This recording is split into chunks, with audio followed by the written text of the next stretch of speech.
오늘 우리에게 주신 하나님 말씀은 요한복음 1장 35절부터 51절까지 말씀입니다. 요한복음 1장 35절부터 51절까지 말씀을 저와 여러분들이 한 절씩 교독하고 마지막 절은 함께 읽겠습니다. 또 이튿날 요한이 자기 제자 중 두 사람과 함께 섰다가 예수께서 거니심을 보고 말하되 보라 하나님의 어린 양이로다. 두 제자가 그의 말을 듣고 예수를 따르거늘 예수께서 돌이켜 그 따르는 것을 보시고 물어 이르시되 무엇을 구하느냐 이르되 랍비여 어디 계시니까 하니 랍비는 번역하면 선생이라. 예수께서 이르시되 와서 보라. 그러므로 그들이 가서 계신 데를 보고 그날 함께 거하니 때가 10시쯤 되었더라. 요한의 말을 듣고 예수를 따르는 두 사람 중에 하나는 시몬 베드로의 형제 안드레라. 그가 먼저 자기 형제 시몬을 찾아 말하되 우리가 메시아를 만났다 하고 메시아는 번역하면 그리스도라. 데리고 예수께로 오니 예수께서 보시고 이르시되 내가 요한의 아들 시몬이니 장차 게바라 하리라 하시니라. 게바는 번역하면 베드로라. 이튿날 예수께서 갈릴리로 나가려 하시다가 빌립을 만나 이르시되 나를 따르라 하시니 빌립은 안드레와 베드로와 한 동네 벳세다 사람이라. 빌립이 나다나엘을 찾아 이르되 모세가 율법에 기록하였고 여러 선지자가 기록한 그 일을 우리가 만났으니 요셉의 아들 나사렛 예수니라. 나다나엘이 이르되 나사렛에서 무슨 선한 것이 날 수 있느냐. 빌립이 이르되 와서 보라 하니라. 예수께서 나다나엘이 자기에게 오는 것을 보시고 그를 가리켜 이르시되 보라 이는 참으로 이스라엘 사람이라 그 속에 간사한 것이 없도다. 나다나엘이 이르되 어떻게 나를 아시나이까. 예수께서 대답하여 이르시되 빌립이 너를 부르기 전에 내가 무화과 나무 아래에 있을 때에 보았노라. 나다나엘이 대답하되 랍비여 당신은 하나님의 아들이시요 당신은 이스라엘의 임금이로소이다. 예수께서 대답하여 이르시되 내가 너를 무화과 나무 아래에서 보았다 하므로 믿느냐. 이보다 더 큰 일을 보리라. 같이 읽겠습니다. 또 이르시되 진실로 진실로 너희에게 이르노니 하늘이 열리고 하나님의 사자들이 인자 위에 오리락 내리락 하는 것을 보리라 하시니라. 아멘. 성경에는 우리 예수님을 알려주는 많은 내용이 있고요. 이제 그 가운데 요한복음 어제 잠깐 설명드린 대로 예수님에 대한 다양한 표현들을 이제 우리에게 알려줍니다. 특별히 예수님께서 스스로 나는 누구다, 나는 길이다, 진리다, 생명이다, 뭐 양의 문이다, 빛이다, 생명의 떡이다, 뭐 이제 이런 식으로 말씀하신 내용들도 이제 여러 가지를 우리에게 알려주고 있고요.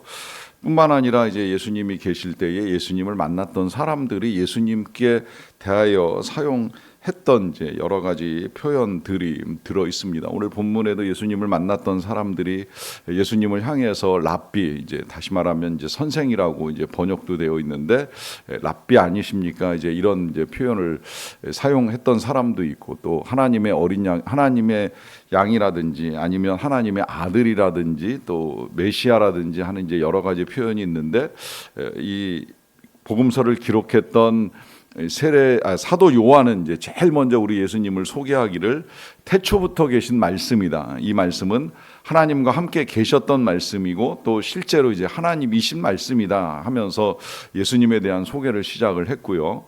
그러고 난 다음에 이제 이 예수님이 등장하시는 상황에서 이제 제일 먼저 만났던 사람 이제 세례 요한을 이제 소개해 주는데 그 세례 요한이 처음으로 예수님을 봤을 때 썼던 표현은 세상 죄를 지고 가는 하나님의 어린 양이다라고 하는 이제 표현이었습니다.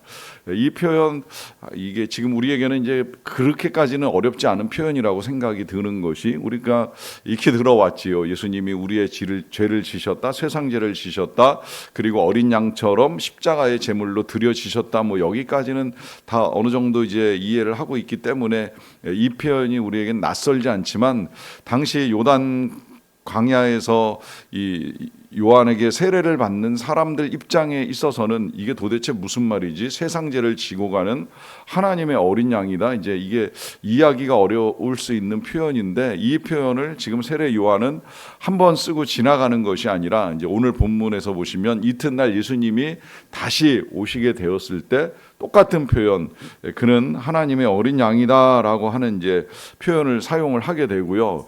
조금 이해하기 어렵지만 놀라운 것은 이제 그 표현을 사용하자 이 요한을 따르던 제자들 중에 이제 두 사람이 예수님을 따르게 됩니다. 이제 그러다 보니까 그를 따르던 이 제자들에게 예수님이 도대체 무엇을 구하느냐, 왜 나를 따르느냐라고 하는 질문을 했고요. 그러자 어디에 계십니까? 라고 하는 이 예수님을 따르는 제자들의 질문에 예수님이 하신 답변은 굉장히 명료합니다. 딱 두 글자잖아요. 딱 두 단어예요. 와서 보라라고 하는 거예요. 와서 보라.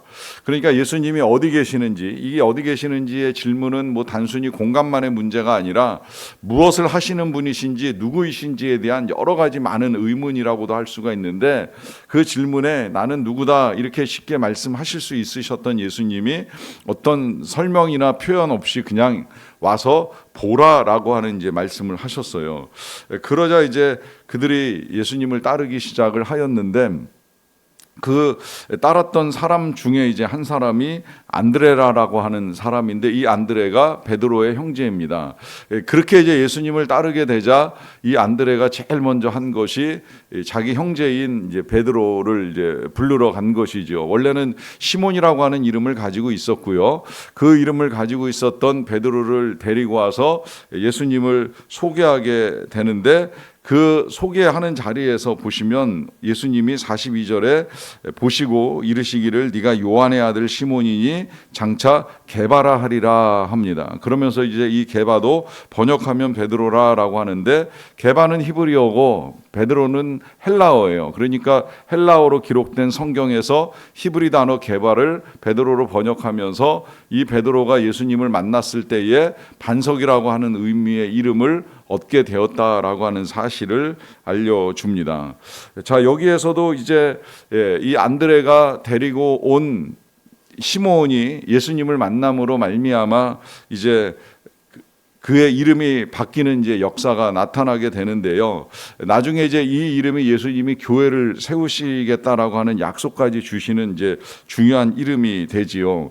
자, 여기에 더하여서 이제 예수님께서 그 다음에 이제 이 안드레와 베드로와 이제 한 동네 이 나사렛에 들어가게 되는데, 거기서 만나게 된 사람은 나다나엘이에요.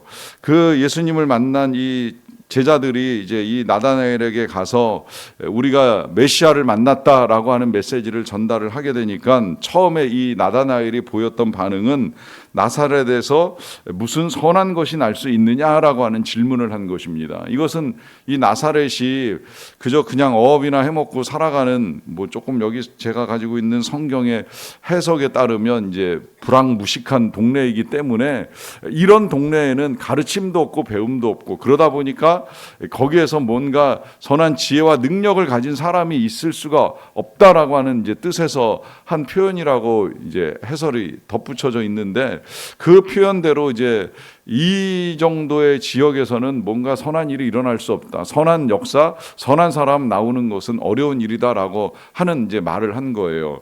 그러자 이제 그 예수님을 소개하는 빌립이라고 하는 제자가 했던 말은 딱 한 가지, 와서 보라라고 하는 것입니다. 자, 그렇게 해서 이제 이 나다나엘이 예수님을 따르게 되는데, 그 따르는 자리에서 예수님이 이 나다나엘을 향하여 말씀하시기를 47절에 보시게 되면, 이는 참으로 이스라엘 사람이라 그 속에 간사한 것이 없도다라고 합니다. 자, 참으로 이스라엘 사람, 이 굉장한 칭찬이지요. 이스라엘 사람들은 나름대로 자부심을 가진 민족이고, 특별히 이스라엘 그러면 하나님을 유일신으로 섬기는 백성인데, 그 백성이 진짜 이스라엘 사람이다라고 하는 말을 듣는 것은 하나님을 잘 섬기는 사람이다라고 하는 의미로 전달이 되면서, 그 하나님을 섬기는 정직함에 있어서는 간사함이 전혀 없다라고 하는 이제 극찬을 받게 되는 것입니다. 그러자 나다나엘이 이제 말하기를 저를 어떻게 하시지요라는 식의 이제 답변을 하게 되었는데, 그때 예수님이 이제 다시 한번 말씀하시기를 빌립이 너를 부르기 전에 네가 무화과 나무 아래에 있을 때 보았다라고 하시는 거예요. 이미 예수님이 그를 알고 계셨고 그를 보셨고 그를 부르셨다라고 하는 말씀을 하십니다. 그러자 이제 이 나다나엘이 이 예수님을 향하여 고백하기를 뭐 랍비니 하나님의 아들이니 이스라엘의 임금이니라고 하면서 이제 여러 가지 표현으로 예수님을 높이는 모습을 볼 수가 있는데요. 그때 이제 중요한 건 예수님이 하시는 말씀입니다. 50절이요. 예수께서 대답하여 이르시되 내가 너를 무화과 나무 아래에서 보았다 함으로 믿느냐? 이보다 더 큰 일을 보리라 하십니다. 자, 여기에서 이제 다시 한번 예수님이 말씀하시는 내용은 앞으로 이 나다나엘이 더 큰 일을 보게 될 것이다라고 하는 말씀을 하시고요. 그 보는 바 내용은 51절에 진실로 진실로 너희에게 이르노니 하늘이 열리고 하나님의 사자들이 인자 위에 오르락 내리락 하는 것을 보리라 하십니다. 그러니까 이제 인자는 예수님인데 이 인자 위에 하늘이 열리면서 하나님의 천사들이 이제 이 왕래하는 모습을 보게 될 것이다라고 하는 말씀을 하시는 거예요. 이 말은 1차적으로 이제 예수님이 하나님의 아들이신 것이 장차 드러나고 그 예수님의 아들, 하나님의 아들 되신 예수님에게 천사들이 수종들기 위하여 움직이는 모습을 보게 될 것이다라고 하시는 말씀인데요. 자, 일단 여기까지 읽고서 우리 예수님이 제자들을 부르실 때나 또 제자들이 배워가지고 이 다른 제자를 초청할 때에 썼던 이 표현이 가지고 있는 의미를 좀 더 잘 생각을 해볼 필요가 있습니다. 그건 아까 말씀드린 이제 두 단어로 표현이 되잖아요. 와서 보라 아니면 뭐 와 보라 하는 식으로 이제 표현이 되는 것인데, 일단 이 예수님 잘 모르겠지만 이제 와서 보라는 거예요. 그리고 만나라는 거예요. 자, 그런데 문제는 이제 똑같은 표현을 우리가 세상에 나가서 사람들에게 와서 보라, 와보라라고 표현을 하면 실제로 이제 왔을 때 지금 이 제자들이 예수님을 만났던 것처럼 우리가 보여드릴 수 있는 예수님의 형상은 당장 드러나지는 않습니다. 그러다 보니까 이제 교회만 왔지 예수님을 만나는 사람이 있고 예수님을 만나지 못하는 사람들이 있는데요. 그런 면에서 도대체 우리는 와서 보라 이걸 어떻게 표현을 해야 되는가라고 하는 이제 의문이 제기가 됩니다. 저는 고등학교 1학년 때 이 교회를 계속 다니면서 교회에서 공과 공부를 가르쳐 주셨던 담임 선생님이 이 요한복음을 이제 1장부터 이제 한 달락씩 읽어 나가면서 이제 가르쳐 주셨는데, 그때 아주 강조하시면서 이 와보라 와서 보라를 여러 번 말씀하시는 걸 이제 들었던 기억을 가지고 있어요. 그래서 왔는데 뭘 보라는 거지 하는 의문도 좀 없지 않아 있기는 했습니다. 교회 오면 사람만 보이지 주님은 안 보이잖아요. 교회에 오면 여러 가지 뭐 교회 시설들이 보이지 예수님을 만나는 건 아니잖아요. 그런데 와보라고 말씀하시면서 이걸 강조하시면 도대체 뭘 봐야 되는가라고 하는 이제 의문을 가진 상태에서, 그럼에도 불구하고 우리의 전도, 우리의 선교는 이렇게 되어야 한다라고 하는 말씀을 당시에 충분히 이해를 하지는 못했던 것 같아요.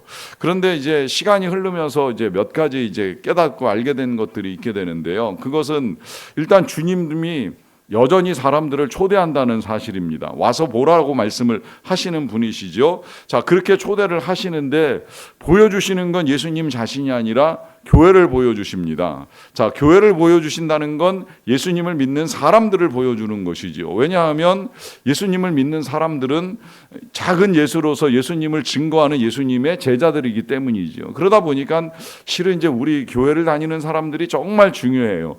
우리가 어떻게 살아가느냐, 어떤 태도를 취하느냐, 어떤 말을 쓰느냐에 따라 사람들은 예수를 믿을지 안 믿을지, 교회를 다닐지 안 다닐지를 결정하기 때문입니다. 그래서 우리의 성품, 우리의 인격의 변화가 얼마나 중요한가 하는 사실을 다시 확인을 하게 되고요. 그러는 가운데에 예수님을 이제 만나는 이 중요한 사건은 저는 처음에 오면 다 만나는 줄 알았어요. 오면 다 쉽게 이루어지는 줄 알았어요. 그런데 시간이 걸리더라고요. 여기 이 제자들 다시 생각해 보면 이름은 하루아침에 바뀌었어요. 시몬에서 게바로. 그렇지만 이 시몬이 진짜 반석같이 흔들림이 없는 인생이 되는 데는 긴 시간이 필요합니다. 적어도 3년? 아니에요. 사도 베드로는 부활 이후에 물론 그가 사도로 달라지기는 했지만 그 이후에도 가끔은 한 번씩 흔들려요. 핍박이 있고 박해가 있을 때, 순교하는 사람들이 생겨날 때 그가 흔들리는 그 모습을 그대로 담은 영화가 쿠어바데스 아닙니까? 그 속에서 흔들리는 모습을 그대로 드러내는데, 그런데 끝내 그는 위대한 사도로 자리매김을 하지요. 여러분, 이게 지금 그냥 한 번 보고 끝날 일이 아니라는 사실을 알려주는 거예요. 지금 인자 위에 하나님의 천사들이 하늘로부터 오르락 내리락 하는 것을 보리라. 여기 보신 분도 있을 수 있다고 생각을 해요. 하지만 우리 대부분 못 보고 살아갑니다. 하지만 내 눈에 안 보이는 것이지 실상은 우리 위에도 천사가 와서 우리를 지켜줄 때도 있고 보호해 줄 때도 있고 하나님의 응답의 역사를 일으켜 줄 때도 있고 많은 일들이 일어나는 거예요. 이거를 볼 수도 있고 못 볼 수도 있어요. 하지만 저는 분명히 한 가지 사실은 확신합니다. 그것은 언젠가 그토록 소망했던 우리 예수님을 보게 될 날이 우리에게 이르게 될 것이라고 하는 것이고, 그때 천사들뿐만이 아니라 수많은 사람들이 그 앞에 수종 들고 엎드려 예배하며 경배하게 될 날이 이르게 된다는 것입니다.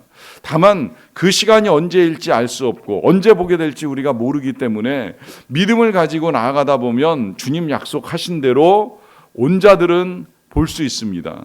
기다린 자들은 확인할 수 있습니다. 믿는 자들은 분명하게 그 믿음의 결과를 보게 될 것입니다. 이 믿음을 가지고 주님 앞으로 나아가는 저와 여러분 다 되시기를 간절히 축원합니다. 기도하겠습니다.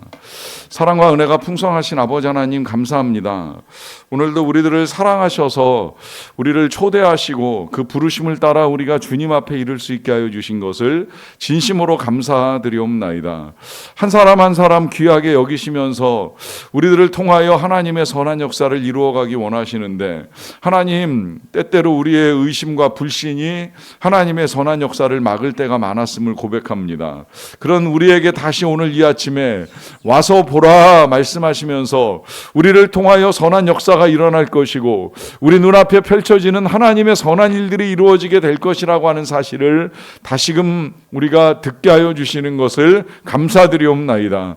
우리의 눈으로 주님을 만나는 그날까지 우리에게 주심받은 이 귀한 믿음의 여정 가운데 우리가 흔들림이 없게 하여 주시옵소서. 확신 가운데 나아가는 자들이 되기를 원합니다. 믿음으로 한 걸음 한 걸음 나아가는 동안에 우리의 삶에 선한 변화들이 일어나게 하여 주시고 또 그 선한 변화들이 선한 영향력이 되어서 누군가 믿음을 갖게 되는 일에 우리가 축복의 통로로, 은총의 통로로 쓰임받는 역사를 이루어가게 도와주시옵소서. 특별히 다음 세대 우리의 자녀들이 부모된 우리의 믿음을 통하여서 하나님을 찾고 하나님을 만나고 하나님의 자녀와 하나님의 백성으로 살게 되고 더 나아가서 예수 그리스도의 제자로서의 헌신된 삶까지 이루어갈 수 있는 아름다운 역사를 이루어갈 수 있도록 주님 도와주시옵소서. 하나님, 우리 교회가 그렇게 이 지역과 열방 가운데서 주님을 보여주는 역할과 사명을 잘 감당해 나갈 수 있게 되기를 원합니다.